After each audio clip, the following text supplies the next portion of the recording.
The Fat Controller first met Toby and Henrietta a long time ago, when he was on holiday in East Anglia. Later, when their line was closed, the Fat Controller heard about it and brought them to Soder. Before that, Toby had worked at a harbor with several of his brothers. The harbor had been busy and the engines were kept bustling about, but Toby never really had a chance to exercise his pistons properly until he had his own line to run on. One day, Toby was resting alone in the shed at Farquhar. That morning, he had heard Percy had been talking about the harbor at Knapford. Toby remembered the old days when he worked at a harbor. I'm too old now to dash about like I did then, he thought, backwards and forwards all day long between the harbor and the big station, with never any chance of a holiday. But I did go to the seaside once, he remembered, for a while anyway. His driver and fireman had been so excited when they came to work one day. We've been promised a trip to the seaside. They cheered. What do you mean? Asked Toby. There's a seaside village near here, explained the driver, where they have a festival each year. Lots of people come to it. And one of the organizers thinks it would be a good idea to have a display of engines at the station as an extra attraction, and you, Toby, are to be one of them. Toby went to the shed at the big station. He was given new paint, a new bell, and his brasswork was polished until his driver could see himself in it. You haven't looked so smart for years, he said.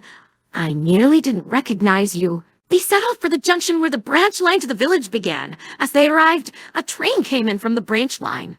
The engine was younger than Toby, but he was dirty. His rods clanked, and steam leaked from everywhere. The poor engine said, Toby, can I help pull his next train to the seaside, please? The station master agreed, so Toby was coupled in front. Festival time is the best time of the year. The other engine said, lots of extra trains and visitors. I expect you'll be able to stand on the long carriage siding. They soon reached the seaside station, where the station master came out to meet them. He was surprised to see Toby. He stared, frowned, and went away shaking his head.